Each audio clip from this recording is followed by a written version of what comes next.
Right, good morning everyone. Let's get this started. Welcome to Cabinet on Friday the 12th of September. I'm Chairman and Leader of the Council, Mark Stevenson, and I'm going to jump straight into the agenda, and I'm going to ask if there are any apologies for absence, please. Thank you. We've received apologies from Councillor Cox and also from Councillor Paul Honeywood, who's appointed Councillor Guglielmi as his substitute. Thank you. Thank you very much. Welcome Carlo, Councillor Guglielmi. Okay, second item on the agenda is minutes of the last meeting. Do we have any comments or anything else, or are we in agreement with the minutes? I'm going to move them. Can I have a seconder? I'll second that, Leader. Any comments or in agreement? Bear with me a second. We seem to be having a technical difference.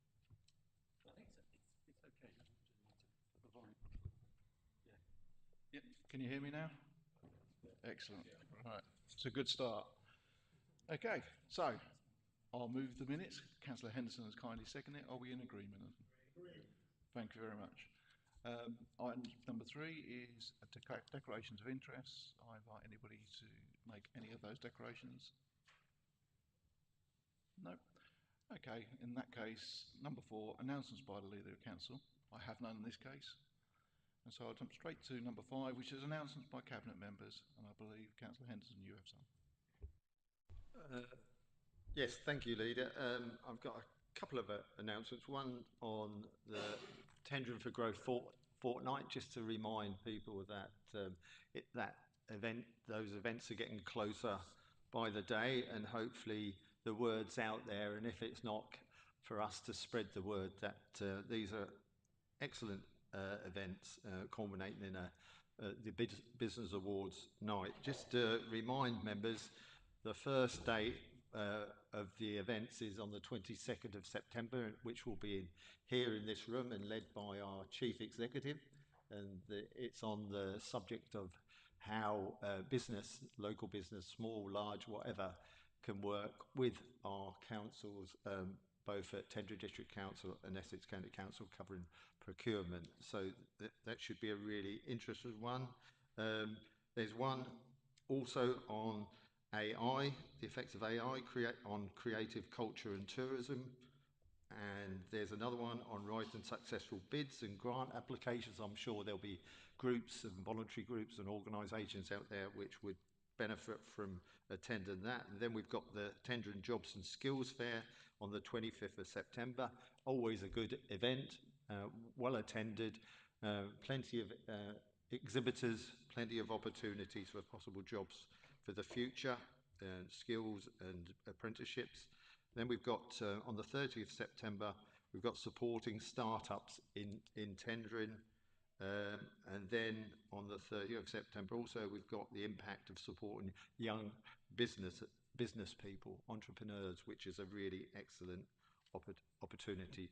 And finally, on the 1st of October, just before we go to the awards, we've got Building Tomorrow's Town Centres, and we've seen some excellent results across the district of how we've been investing in those town centres, investing in shop fronts and improving those town centres, which hopefully eventually will improve footfall and support the retailers in those areas. So just, if you can, spread the word, that go onto the site. It's tenderingforgrowth.com. Anyone wanting to attend any of the events can go on there and book their places, and there's some really good speakers, and I would urge you to do that. Thank you. And my next item, Leader, is on the Clacton Air Show. What a successful and fantastic air show we had this year. I'm sure everyone who attended enjoyed that. So I'm pleased to share the success of the 2025 Clacton Air Show, held on the 21st and 22nd of August. This year's theme was Legends of the Sky, and it celebrated aviation heritage and innovation. It drew hundreds of thousands of visitors to Clacton, celebrating 32 years of spectacular flying displays. Thanks to near perfect weather, we enjoyed breathtaking aerial performance across both days, including the return of the Red Arrows, who thrilled crowds with their precision and energy. A particular moving moment came with the Mustang tribute flight, honouring Little Zippy, a P-51D lost off Clacton 80 years ago, now preserved at the East Essex Aviation Museum. The twilight display lit up the skies with Otto the helicopter, the Firebirds and Moonbeam McSwine, creating a magical evening for families and aviation enthusiasts. On the ground, the West Greenswood hosted a replica Chinook helicopter, military careers stands, artisan stalls offering something for everyone. And if anyone was there, they would have seen those stalls were really busy all through those 2 days. For the first time, the show was live streamed via AeroView TV, and BBC Essex Radio Air Show provided live commentary throughout. We were proud to welcome representatives from the Civil Aviation Authority, who praised the event's organisation, and the Strategic Resilience Advisor for the Eastern region, who commended our gold, silver and bronze response cells. In addition, Councillor Stevenson and I, along with the Chief Executive, were able to welcome leaders from Braintree and Colchester, highlighting the air show's regional impact and pride we take in hosting it. And hopefully that message went back to where their districts are, so they know for the future how important this air show is. The air show is estimated to generate £12 million for the local economy, supporting tourism, hospitality and retail. It remains one of the largest free-to-attend events in the region, fostering civic pride and community spirit. A huge thank you to everyone who attended, supported and helped make this event possible. And some of those, our thanks should go to our sponsors, Matthew Holmes, Orsted Gunfleet Sands Wind Farm and Red Nova Solutions. To our local residents, especially those near the West Greens ward, thank you for your continued support. We're working with ward councillors to ensure future air shows remain a positive experience for all. Special thanks to our multi-agency partners, Essex Police, East of England Ambulance Services, Essex Fire and Rescue, HM Coast Guard, and to TSA Consulting, our flight director consultants, and of course to all of our Tendra District Council staff and colleagues across the services who work year round to deliver this event, and also for all their hard work throughout the 2 days in supporting the event and talking and working around residents. Their dedication is truly appreciated. We look forward to welcoming everyone back for the 2026 Clacton Air Show, taking place on the 27th and 28th of August. Thank you, Leader, and I think it's just worth saying as well to all of our businesses who supported the event, and especially the Clacton Pier, who put on a fantastic firework display on the Thursday night after the twilight flights as well. That's an all-round really good event, and the local area did really well out of it. Thank you. Thank you, Councillor Henderson, and it would be unsurprising that as a local lad, the air show has always been a big highlight for me, and this year definitely didn't disappoint. Do we have any other comments from any of our pulpit elders? No, in that case, Carlo. Yes, thank you, Chairman. We came along to the evening display, and I've got to say the firework put on by the pier was absolutely phenomenal. I think it was the best one we've ever had, and I just wondered if the council has shown the appreciation to the owners of the pier for once again creating such a great entertainment for all the publics. I've never seen so many people there in the past. I think that was the best attended session we've ever had. So just wondered if you've acknowledged the good work of Mr. Ball. Funny enough, yes, Billy Ball, who's the proprietor and runs the pier, I'm meeting with him next week. He has had a lovely young child and a busy summer period, so I've kind of left him alone while that's all been going on. But now the summer season's finished for him, I've agreed to meet with him next week and we're going to have a little chat around things. Councillor Henderson. To just come in, we work really close with Billy Ball, the owner now, because as you know, we set up the Clacton Coastal Tourism Group, which is going from strength to strength. They're really pleased with our involvement and the partnership that we're building together to sort of make more success of our area, and also to try and turn these one-day trips into two-day trips, three-day trips. So there's a lot of work going behind the scenes with those groups to try and improve the visitors' experience. Right, thank you for that, Councillor Henderson, and I think that concludes announcements by Cabinet Member. Sorry. No, it's always important. Councillor Bray.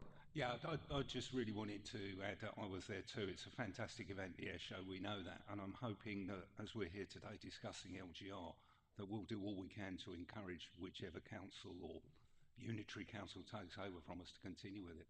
Brings in tens of thousands of people and hundreds of thousands of pounds in to the local economy. So I'm hoping we'll push forward and encourage them. It's a good idea to keep that going forever. Thanks.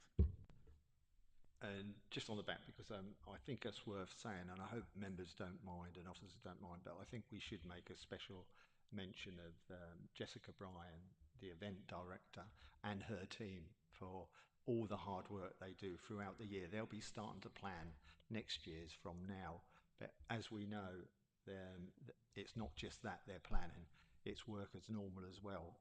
Throughout this council, there's huge amounts to do, but they're doing a fantastic job to make sure that those 2 days are events to remember and never forget. Thank you. And to answer the LGR question about that, Paul, I was going to say, often with these things, when it's remote and you're not part of it, it's easy to dismiss it. So we took the opportunity to invite the chief execs and the leaders of any potential partner to join us, and some of them did, and they all went away very happy, very pleased. And Ian and I have already booked our seats for the next air show in 3 years' time. So I think you mean the next air show's next year, but the one 3 years' time for the unitary, because we have agreed to continue the air show year on year. So just to clarify that point, I think the point which Councillor Bray is very well made, and actually the importance of key high-profile events, and it's one of the most high-profile events of the county, not just of tendering, is absolutely key to being sustainable and making sure that we do continue to sell the story. I think the other thing is and Councillor Henderson did do it, and thank you for that, is recognising the role of staff. Because without the goodwill and the volunteers from the staff, it's not just about that they took part in their paid job, but actually the volunteers as well, the air show wouldn't happen. And it is about how, the volume of people you need to make an air show work. So again, that will take the commitment of any new unitary authority to make it happen. We are the last air show on the east coast of England, and so it is absolutely critical that we maintain and keep that. But we will need the support of any new unitary authority. Thank you, Mr. Davison, and thank you, Councillor Bray. It's a nice segue into the next item, the reason why we're having this meeting, and that is LGR, as we all know. So I've got an introduction, which, apologies for some of you who may have watched my interview, but it sounds very similar to that interview. And if you want to see that interview, it's on the TDC website. So today I'm pleased to introduce this important report on tendering district councils' preferred options for local government reorganisation in Essex.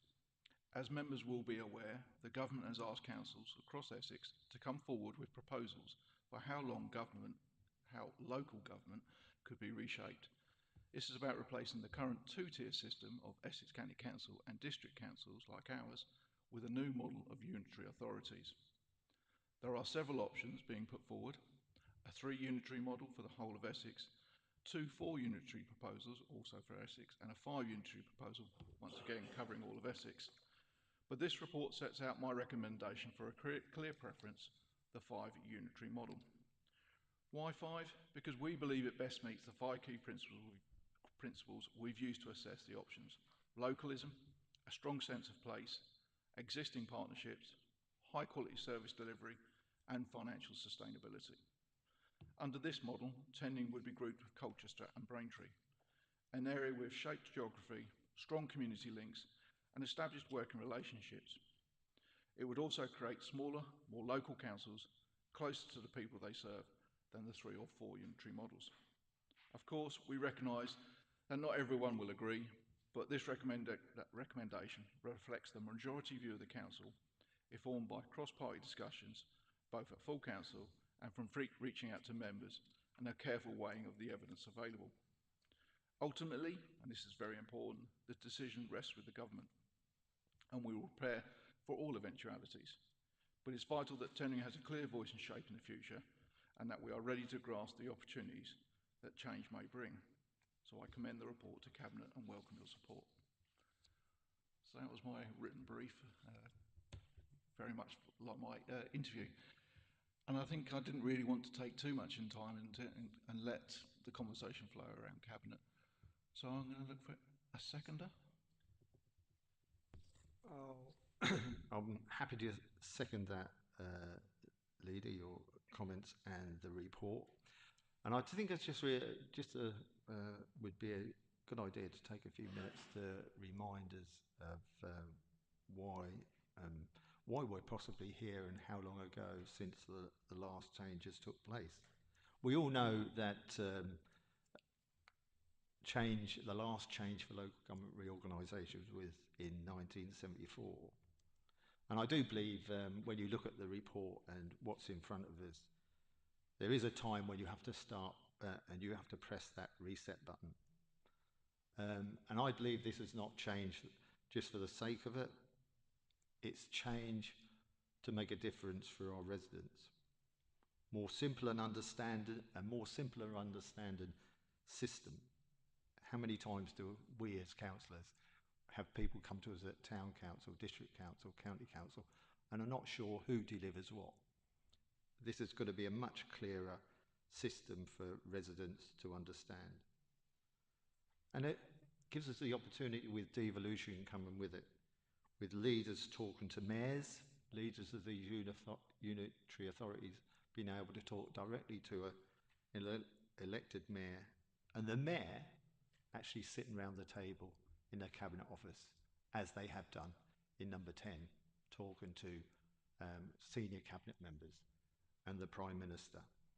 So I do feel the road we're taking will be seen in the long run as an improvement and give us a voice from Tendring and from the unitary that we join right into the heart of government. And if you look at the report on page 29, it actually aligns to our corporate plan. So we've designed and supported a case which we know suits our corporate plan and aligns with what the residents want. The Council's corporate plan sets out its ambition for the district of Tendring and the Council services in the period 2024-28. At the heart of the corporate plan, the importance of the role of community leadership is clearly stated. The strapline for the North East Essex Council, that unitary, which Tendring will form if it's chosen, in part of the 5 unitary case, says uniting coast, countryside and city for community leadership.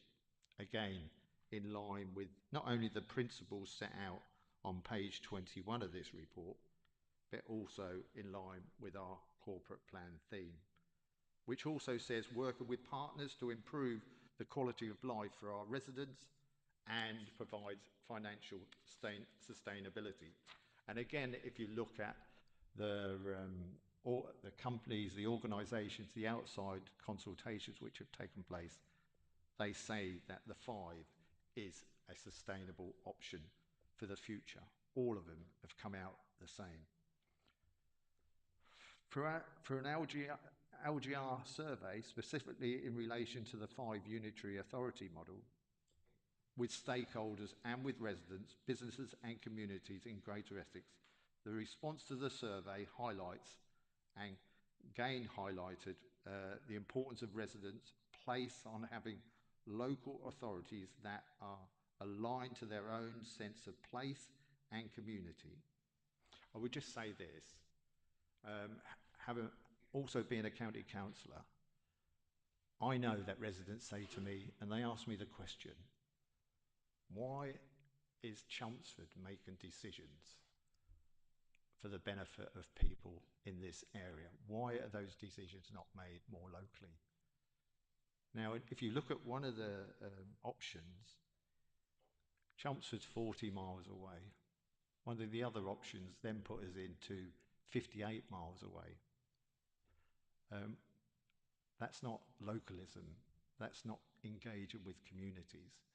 That's actually no change at all. So I would just say to people, if we really mean about bringing decisions closer to communities and engaging with our residents and them feeling that they're having their voices being part of change, then we need to look at this option 5 to see where it comes.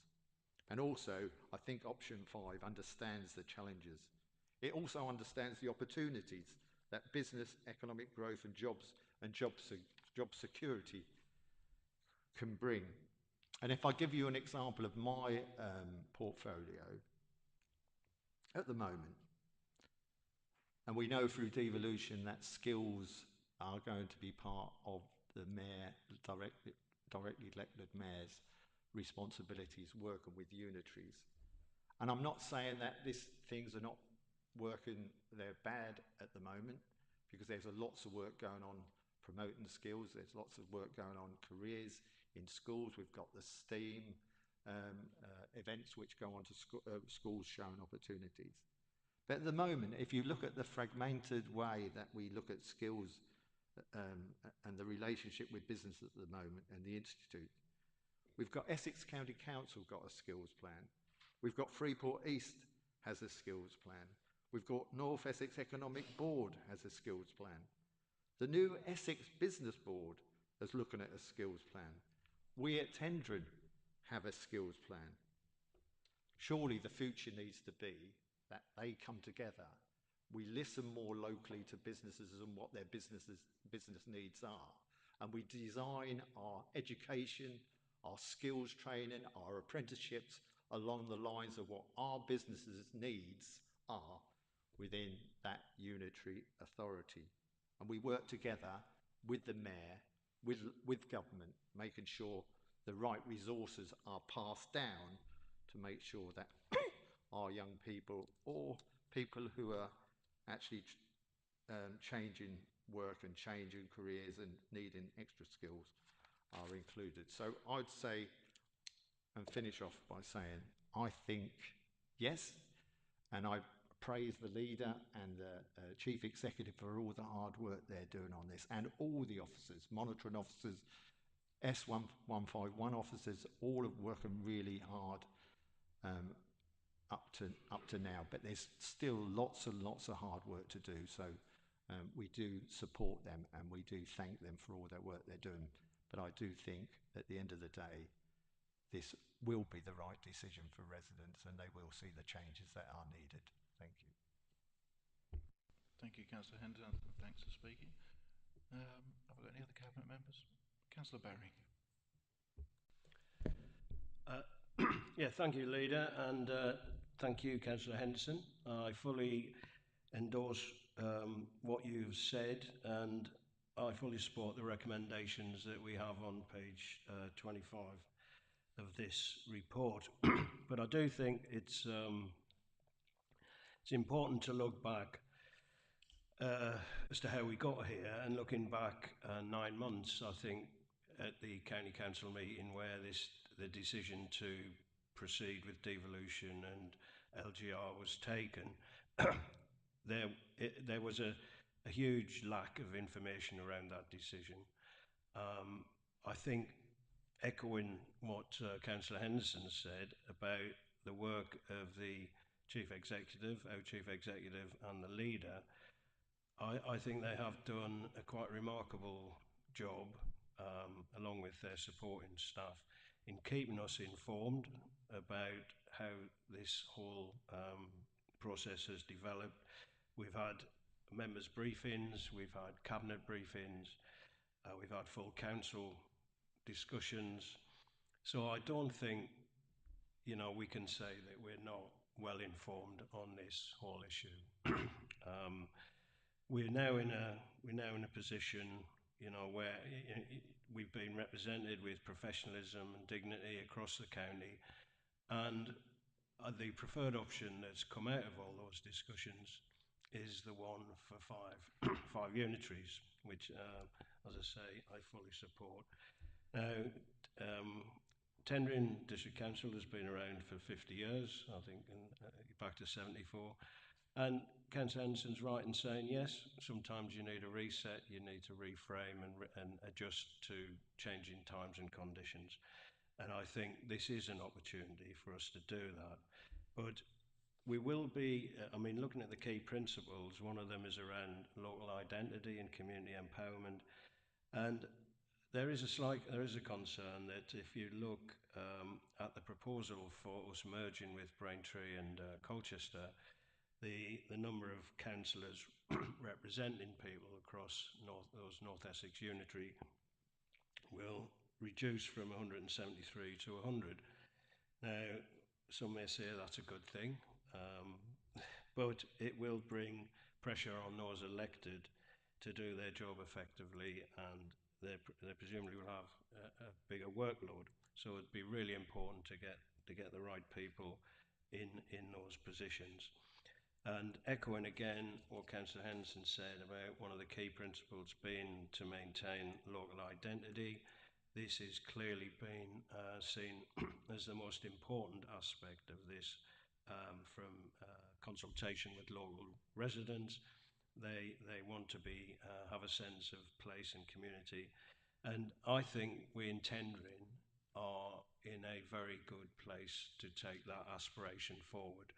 It is an aspiration at the moment. The LGR proposals, whether it's 3 or 5 or 4 or however many unitaries, they all have a principle of having community empowerment as one of their driving aims. And I think we have established forums and methods of consultation with our residents that will give them some resilience going forward and will hopefully protect and enhance the services that will be changed or restructured under the new authority. So I will support this report and the recommendations, but I do think we have to be conscious that it's probably been a difficult process and one that residents are not fully aware of, or perhaps not fully supportive of. That's certainly the feedback that I've been receiving. But in saying that, I think we will make the best of going forward and get the best outcome for our residents. And I think we can all guarantee that we're going to work extremely hard over the next couple of years to get us into that position. So thank you. And thank you, Councillor Berry. Councillor Baker. Thank you, Chairman. Councillor Henderson and Councillor Berry have spoken and probably covered a lot of what we're thinking. I'd just like to say that I think from the very beginning, and it's been said, but I think we can't not all say it and say thank you to yourself, Mr. Davidson, officers. We have been fully briefed, probably more so than on anything else since I've been a councillor. You know, we've had all-member briefings, we've had cabinet briefings, we've had full council.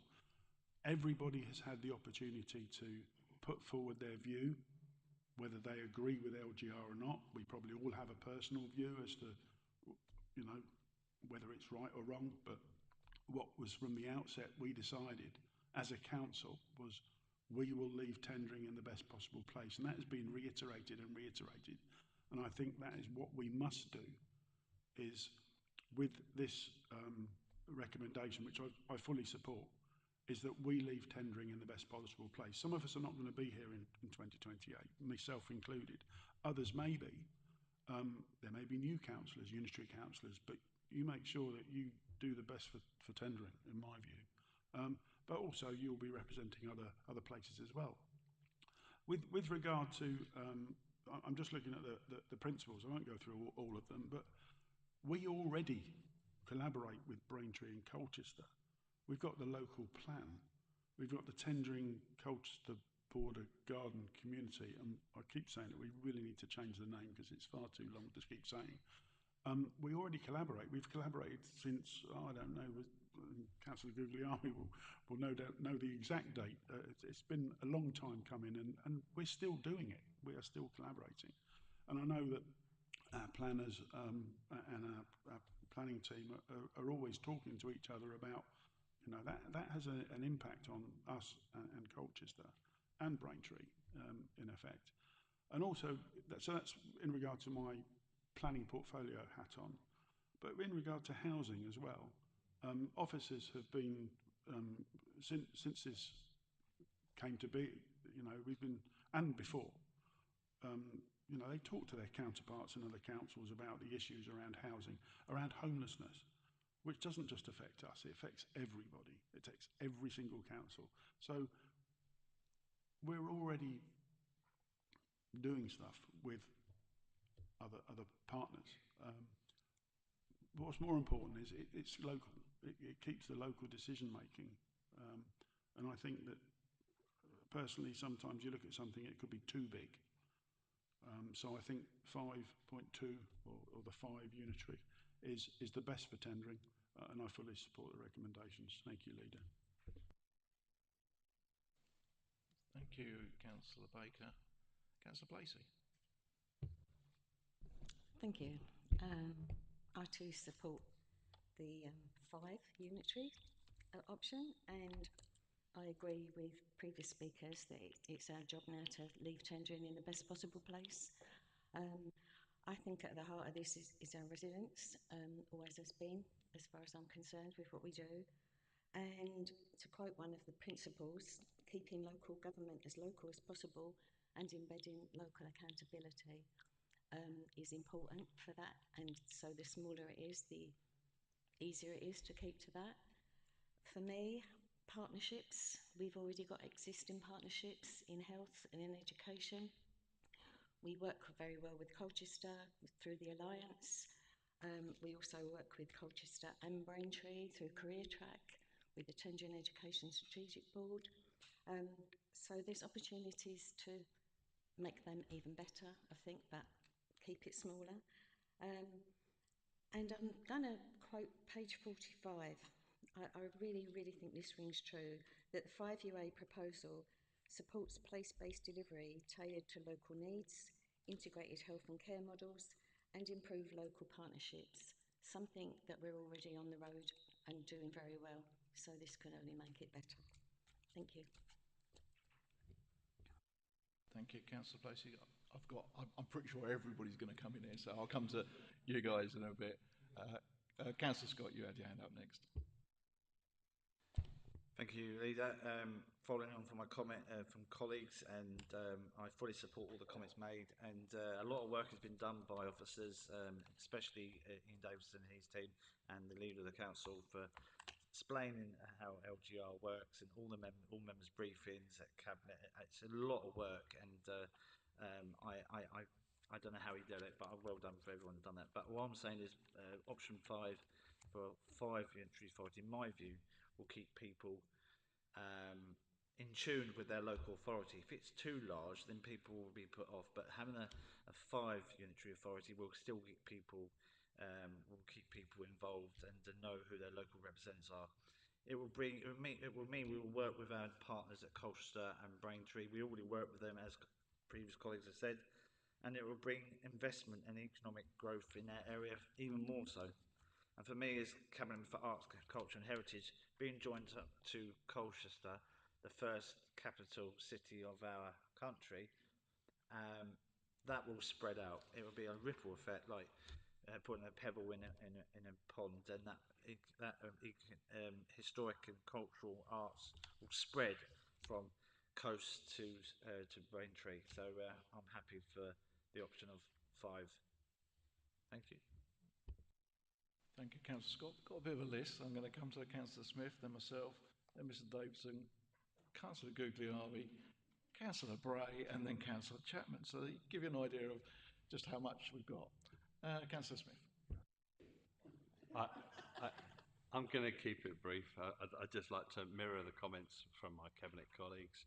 I think the 5 unitary model is the obvious option for tendering, and I agree fully with the recommendations before us on page 25. Thank you. Thank you, Councillor Smith, for keeping it brief. Okay, back to me then. So,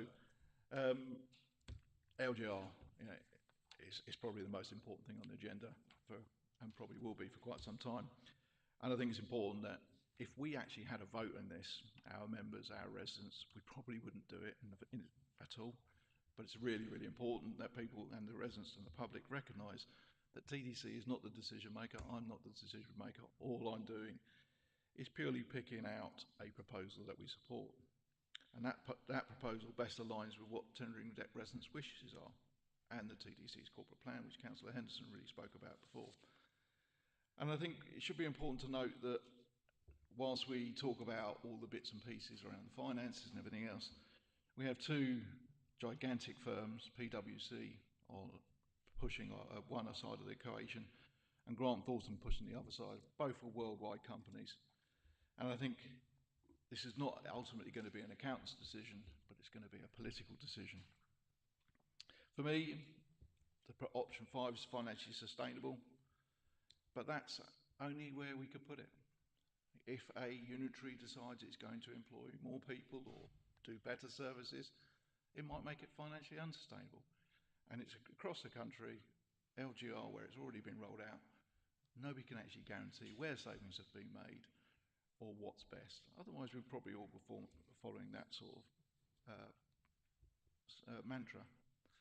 I am going to praise the staff, and I'm not just going to touch on it. LGR has impacted the council massively, you know, and it hasn't even started. That's the worst bit about it. You know, this is just a run-up to LGR. You know. And our officers are outstanding when it's come to this. They've led groups, they have put in and everything else. And then I'm going to go to our CEO, Ian Davidson, who, and I know this because I was with him most of the time, so it's really good that we get on. 4 meetings a week, often all over Essex. You know, we've been dragged from pillar to post, going to so many meetings to hear what the 3's got to say, to hear what the 5's got to say. And it's not just to hear what they've got to say, but to force in tendering's priorities, to say, where's the coastal communities in that agenda? You know, we can't see any of that. Where's the partnership working? Where's your commitment to health? You know, and we've had a really big impact on that. And I really just want to say, because I'll get told off later, you know, thank you very much to our chief exec. But I don't think we're not finished, unfortunately, Ian. You know. And so on that basis, you'll see recommendation F, which is where we will continue to tell, as some people have said, you know, over and over again, we've given you the message. We're going to continue to do that right up to 2028. Everybody in this council will know what's going on.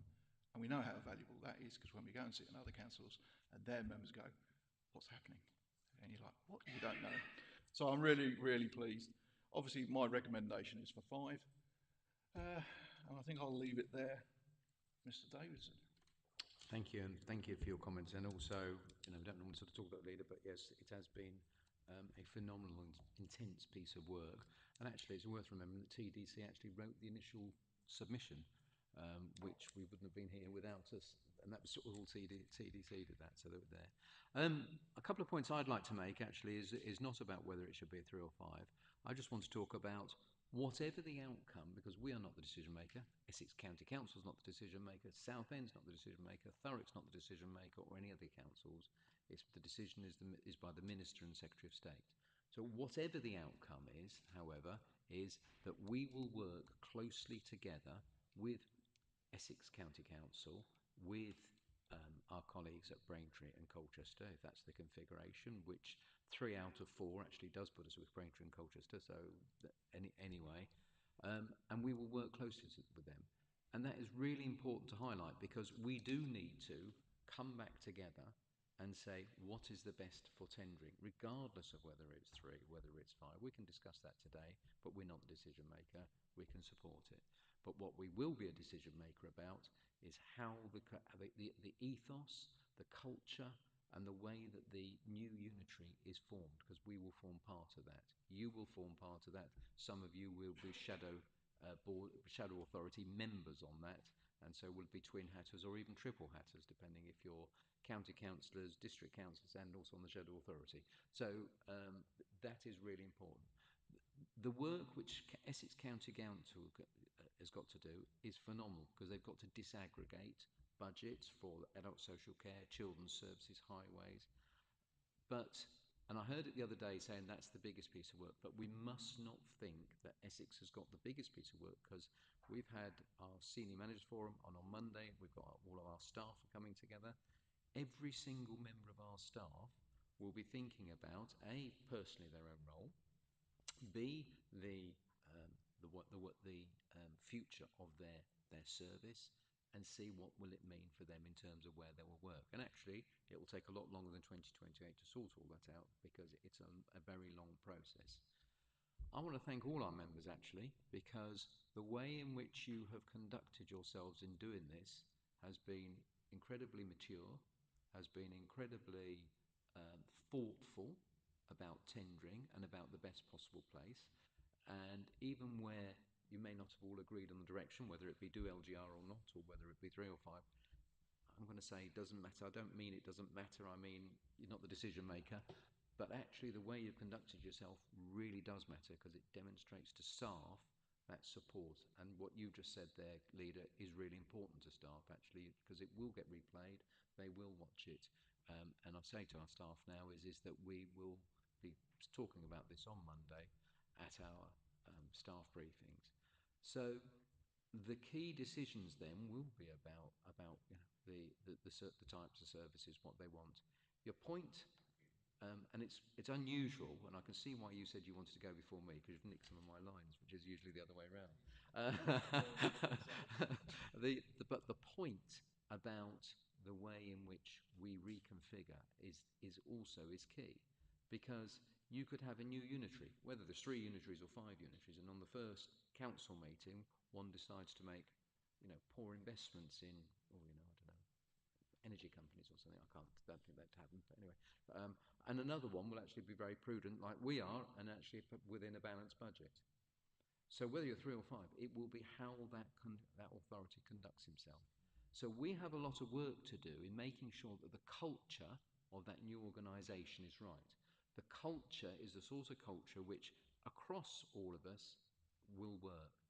I would also say that Councillor Guglielmi sitting there probably has been the forerunner of putting together the Shadow Authority, because chairing the over sorts of different sort of guises, but chairing them and seeing through, and I think you're the only actual member who has seen right through the garden communities and the work on that, chairing that through is the forerunner of us working together.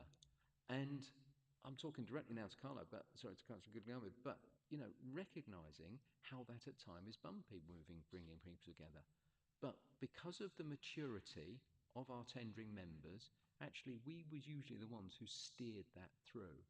We were the ones who took that through to coming out the other side and bringing as an outcome for the garden community to the point where we are now. We were the ones who actually got government to believe in our one. Braintree's actually fell by the wayside, but our one with Colchester there. So I think the kind of the forerunner is almost there. So credit to our members around that partnership. Councillor Placey just mentioned about the health partnerships and the alliance partnerships, and we are the strongest in the country in that, and about not losing that. And again, that's that configuration. We have seen, and I put it in your bulletin yesterday. You actually had 2 bulletins yesterday because it was just so exciting. Putting the bulletin yesterday was about the health pilot, which we have been awarded, and the importance of that, and that will reinforce that opportunity to work in partnership. So our work around this, yes, there's 3, yes, there's 5, but let's put that in one box, because actually the huge amount of work is going to be where we go next and how we make sure we get the right culture, we don't lose our services for our residents, and we make sure that, and we are still delivering service in 2028. Most people out there don't care whether there's 3 or 5 unitaries. They care whether they get the quality of their housing continues, whether we continue with the air show, what we do for our businesses, and collect council tax and pay benefits and all the other things, empty the bins, etc., etc. So they are the things we need to continue doing, and that compartmentalises a bit about that decision. And I'll leave the rest because you've already said it. Thank you. Thank you, Mr. Davison, and over to Councillor Guglami. Thank you for your patience. Thank you very much indeed. And not that I've almost forgotten that I'm the only remaining surviving members of that. What I haven't forgotten is the scars I still bear when I was trying to get the 2 authorities to talk together. And perseverance does eventually pay off in the long term.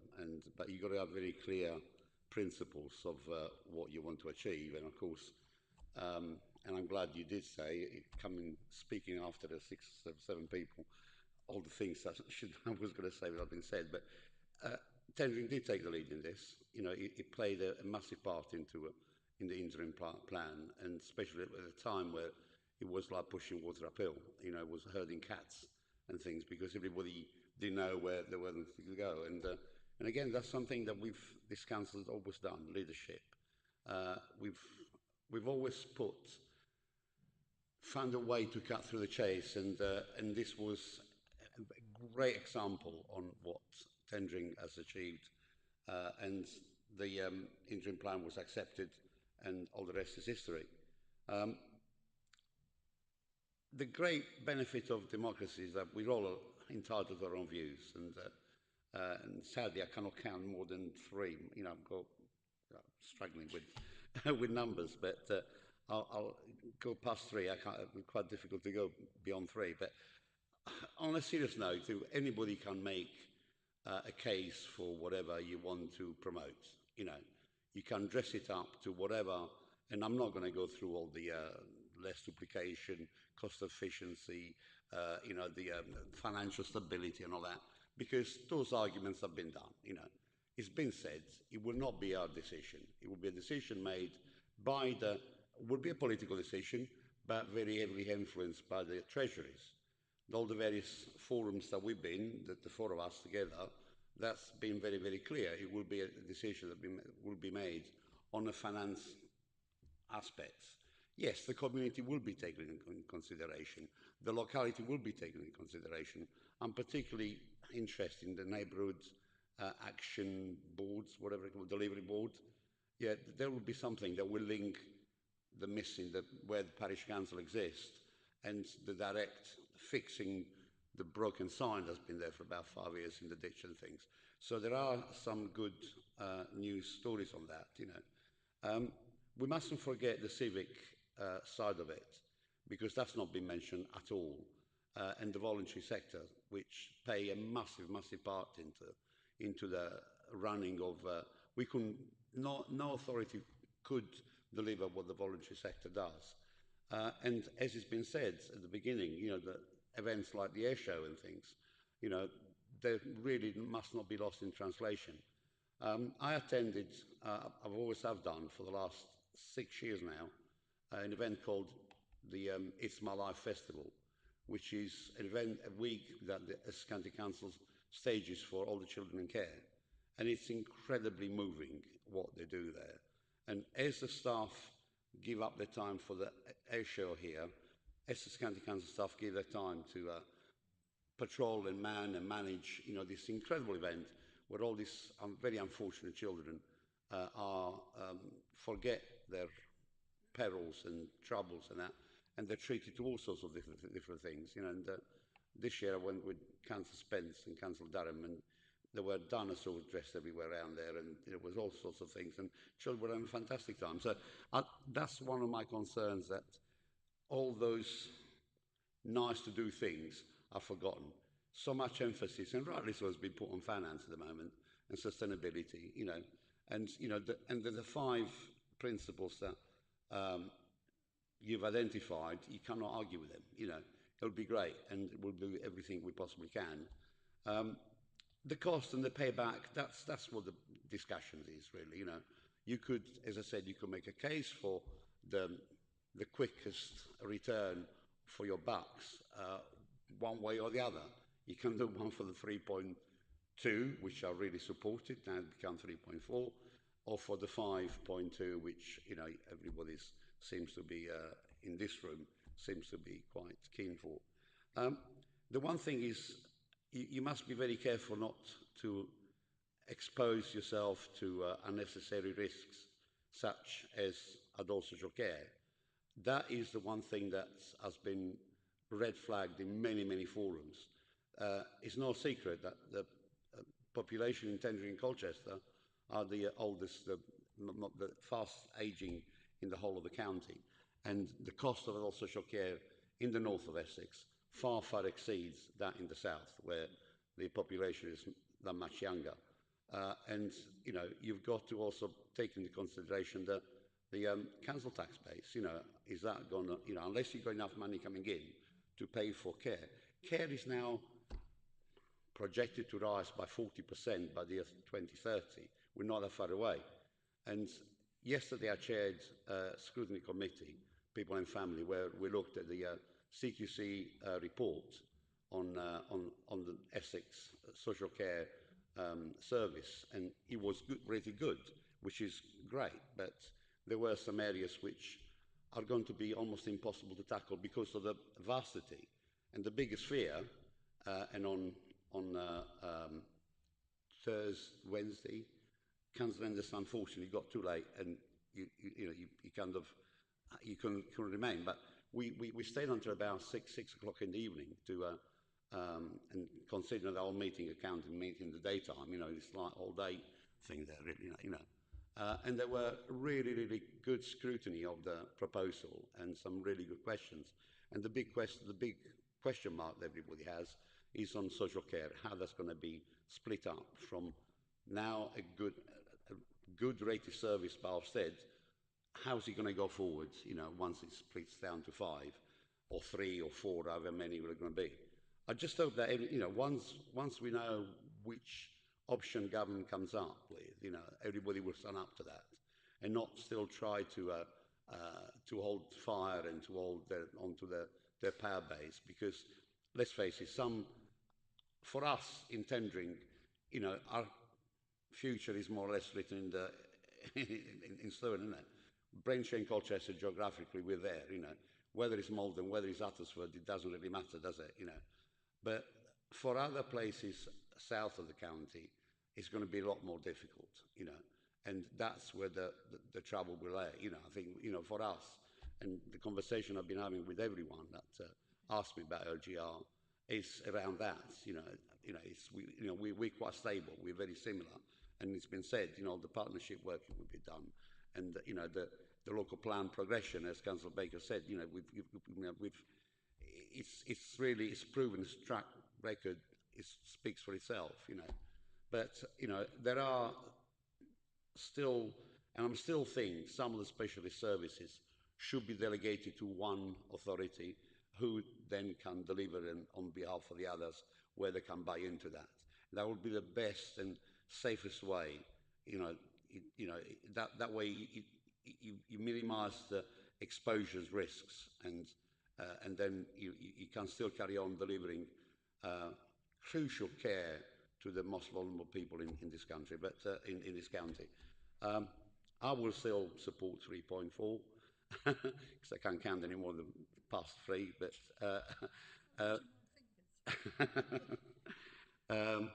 but I do commend the way this council, the way it's engaged with its members, has been. I did say that at full council, the way you've and that's down to Ian as chief executive, that it's kind of ensure that everybody's got, whether you want to listen to that or not, it's there for the take, and the work that you and Mark have done on this is just commendable. So let's wait and see. It'd be like a thriller between now and March 26th, wouldn't it? Nice soap opera.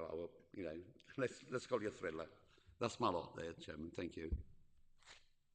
Thank you, Carlo. I think I'm just going to go straight to Councillor Bray, and I'll come back with comments about all of it afterwards. I'll try to be a little bit shorter, but I might fail. First of all, I'll pick up where Carlo ended, and I will pass on my thanks to both yourself, Chief Executive Officer, and the other officers involved. I think it's been mentioned by several members of Cabinet and others that we have been incredibly well informed as councillors. I suspect that's not necessarily the case at all other councils, might be, so let's not criticise them all. But we have been incredibly well informed. We are aware of what's going on. And I thank you for that, and I thank the officers for the work they put in. Let's be honest, the LGR is additional to their normal day job, and those normal things are still happening. The world hasn't stopped for LGR, so an incredible amount of work's gone on. So first of all, thank you for that, and congratulations for where we've got to so far. I don't see 5.2 as the best option. I do, however, see it as the least worst option. Which I suppose is similar in some ways. I don't think it's a great secret that I'm not a big fan of the LGR. The Deputy Leader spoke a little bit about localism earlier. This LGR will involve the appointment of a mayor, and that means that one person in the county will be making decisions. That really doesn't fit particularly well with localism. So I do appreciate and understand that it will be easier for some of our residents to understand which council they need to contact for which particular thing. But I'm not clear, and have never been clear, exactly where the real benefits are, i.e. how service delivery will be improved, how people will get a better deal, what actually improves for the people we represent, in my opinion, is really not clear. What is clear is the vast cost that's been involved in making this happen, and we've already discussed the huge number of meetings, the enormous number of officer hours that have been used just to sort out this LGR, and there will be more, many more. Then we'll have integration costs, etc., etc. And I am concerned because a few people have asked me, and if I'm honest, a lot of people don't really follow the intricacies of LGR out there. You might be surprised by that, you might not. It is intricate and it is detailed, but a lot of people have said to me, what is all this costing? What is this costing? And it's a very fair question because they're getting the bill.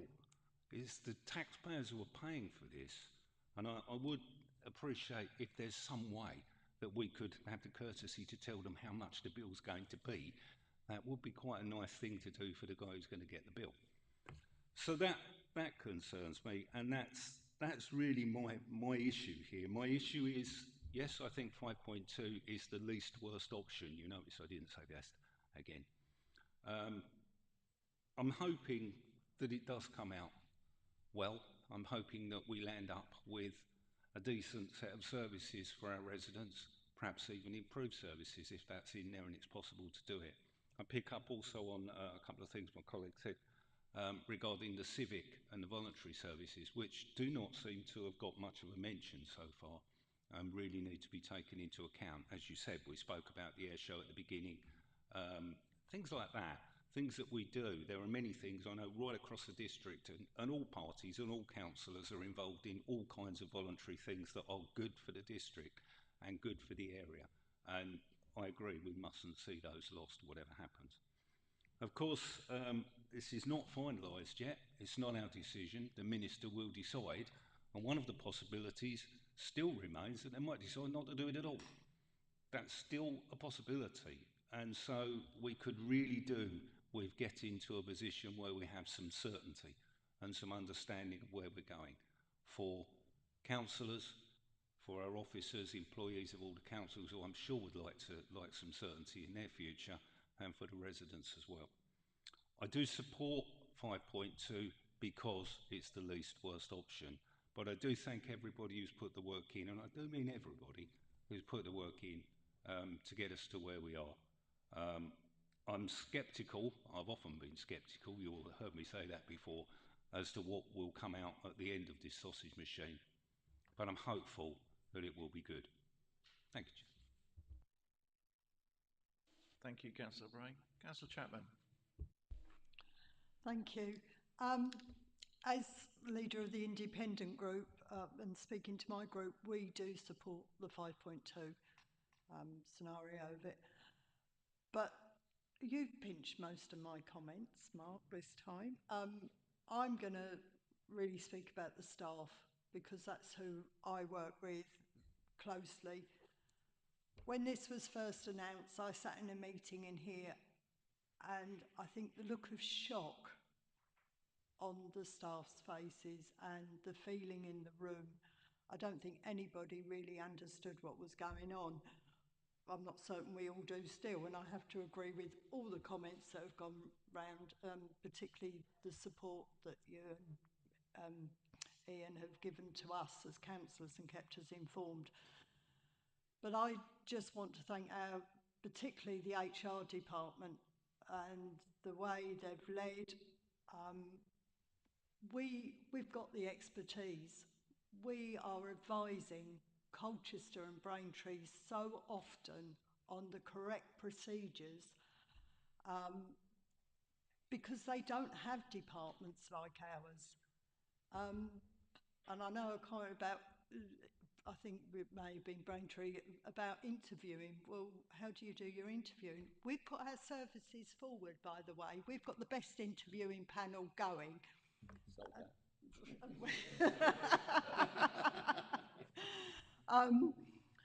So my thanks, apart from yourself, must go to the staff and the way they've conducted themselves. As I said, that first meeting was awful sitting in here. We were shocked watching them, but they've now working their way into it, working with it, supporting probably the younger members, that it must be even more of a shock to. Our career track, I think if we ever lost that, it would be dreadful. It would be the biggest mistake going. So mine is, you know, just thank you to the officers and the staff and the way they are conducting themselves. As I said, my group supports the 5.2.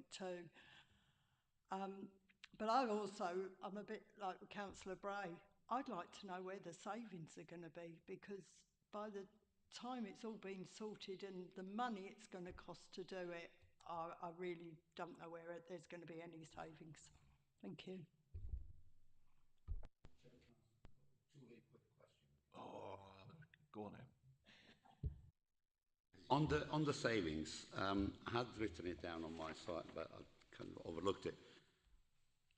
When there will be savings eventually, who will benefit from that? My first one. And what input will we have in the implementation plan? Told you it was brief.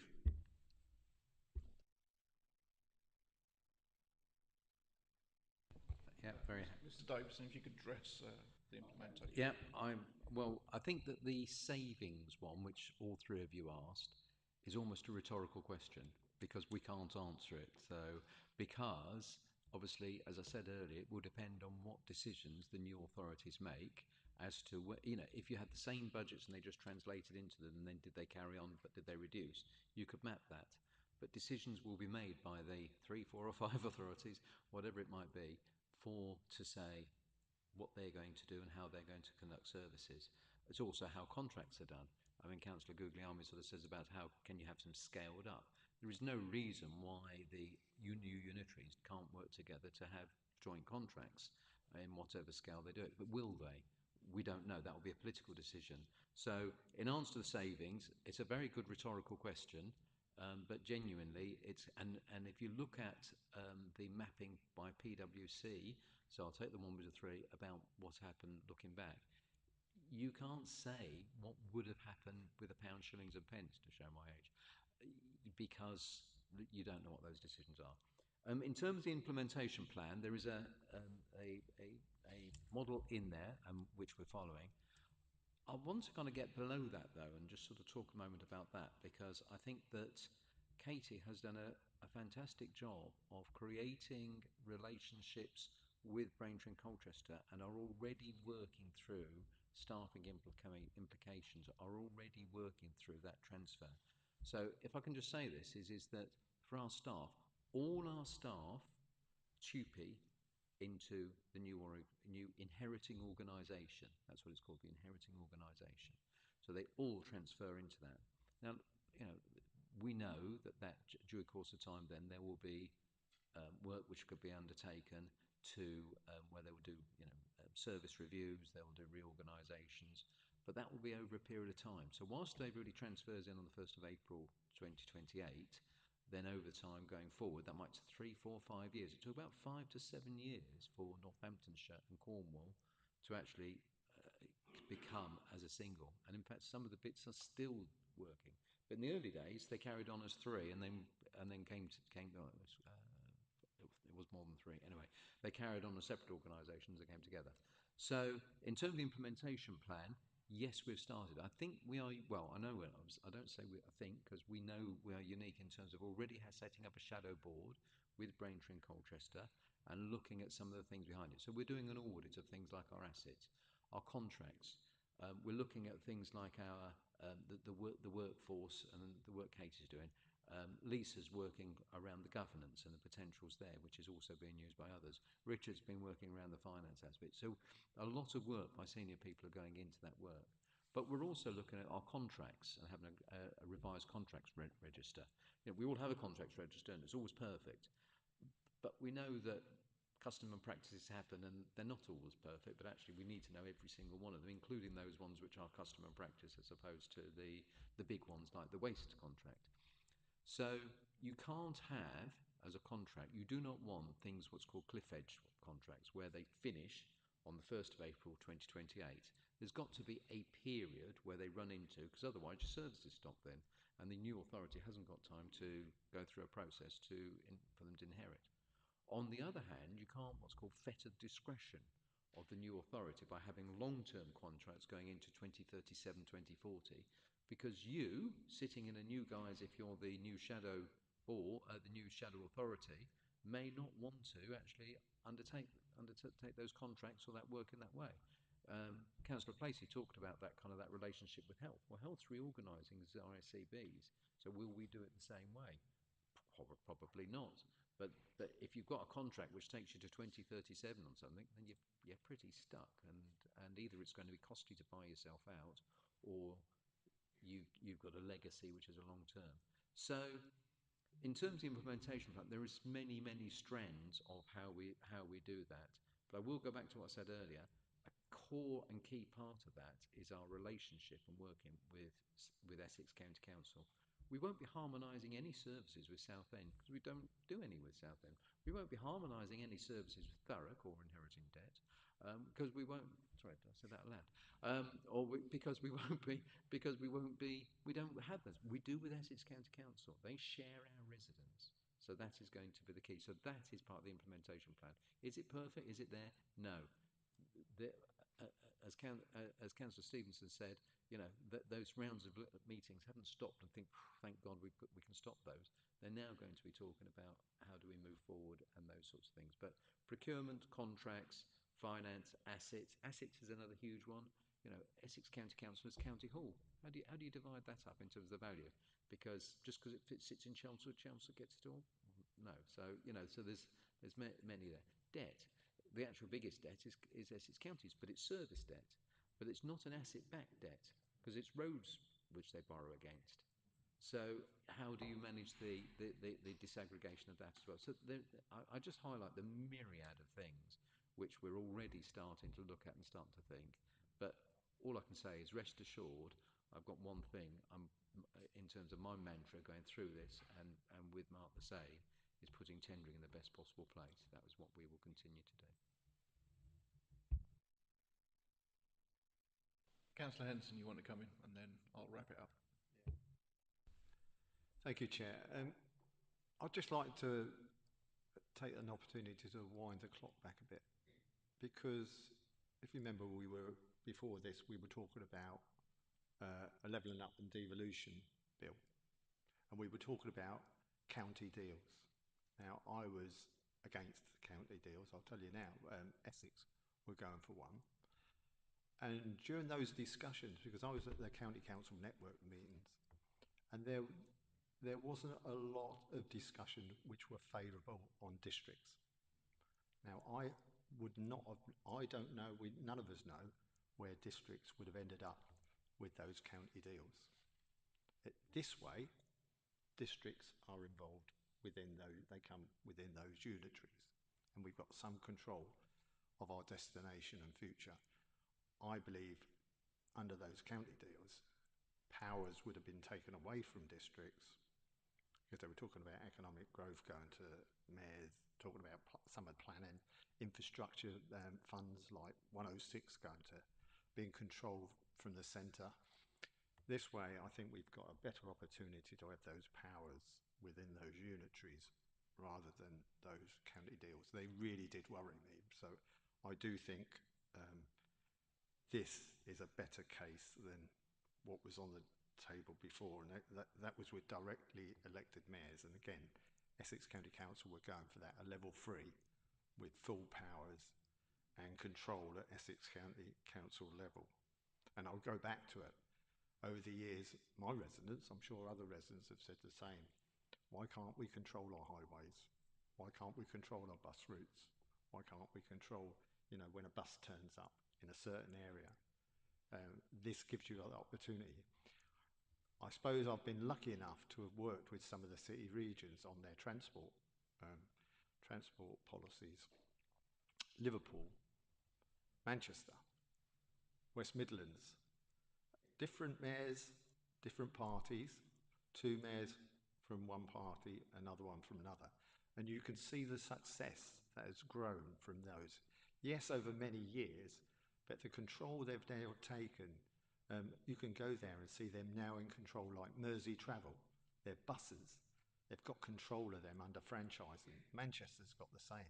West Midlands have got going for the same. We've got so many opportunities now to say to our residents, the power's now back in your hands. You can dictate when the next bus turns up at that bus stop. You can dictate where those buses go, and instead of the operators just controlling when they turn up, you can have an opportunity to say how your highways money is spent. So I think there are benefits there with going forward with this, and I do think if we'd have gone along the lines of the county deals, I don't think they would have been as good listening to County Council Networks conferences. And I'll just remind members again when we're talking about the shape and future of a unitary, and if you look at the letter in your pack from Jim McMahon, unfortunately, who's gone now, on the 24th of July 2025, where he says, I continue to be asked about population size. I know that proposals are being developed with a population size of more than 500,000. And for the population size of less than 500,000. And it's right that areas have the flexibility to put forward proposals that they believe are right for their area. And I think this option 5, we believe that's right for our area. I'll go back to it and say again, with option 5, the furthest part of that unitary is 33 miles away. With one of the other options that goes up to 58 miles away. It's even further than County Hall. Now, I don't believe that's what my residents want. They want to be able to identify with a smaller, if we're going to have reorganisation, they want to identify with a smaller population area where they can at least get their head round and understand why that's happened. They will not understand stretching a further few miles away. And again, if you look at the consultation which took place, a consultation across Greater Essex gathered over 7,000 responses. The key themes included support for simplification of governance, which I've said before, people want, protection of local services, people want, and a desire for accountability and local representation.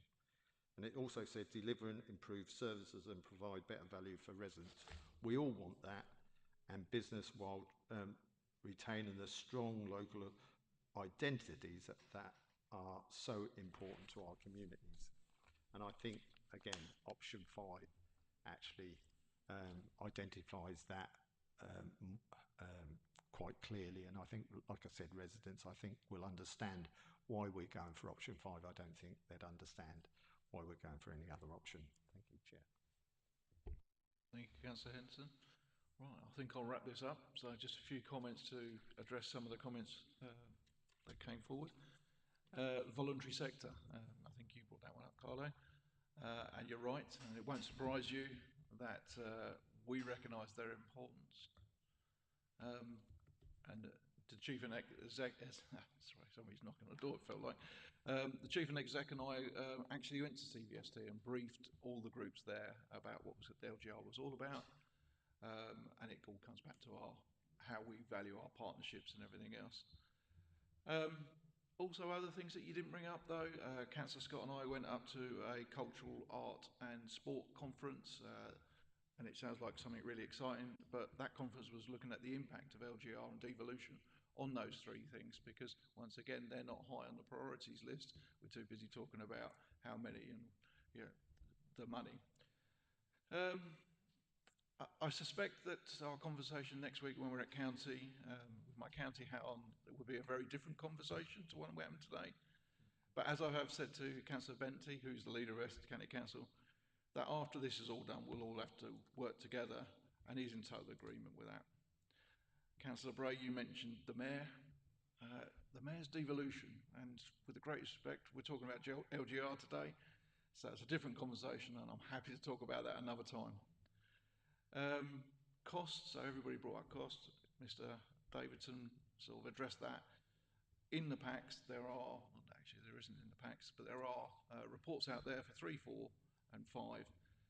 In those reports, they all show, under their own versions, payback periods. So in theory, and I use the word theory very loosely, this shouldn't cost residents anything. It should be done through efficiency savings, but we've heard that a lot before. Councillor Chapman, totally on board with your thoughts around our staff. For me, they're our most valuable asset, and I really shouldn't call them an asset, but that they are.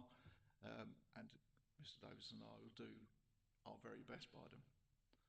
And I think for the implementation, which you brought in, Carlo, Councillor Guglielmi, far too familiar. I think that will come back in our briefings. It's part of recommendation F that we'll keep you updated and everything else. And I think implementation at the high level, that will come back to council. So you'll see what's happening and what's going on through all the different various comms and everything else. I think I've picked up everything. So thank you for the debate, the conversation. Having spoken to nearly everybody in the council on this, I think I'm very happy to go with the recommendations that are put in front of us today. It's been seconded by Councillor Henderson. Can I get an agreement, please? Agreed. Thank you very much. And I believe that is the only thing on the agenda. In that case, I hereby close the meeting. That's it. Thank you very much.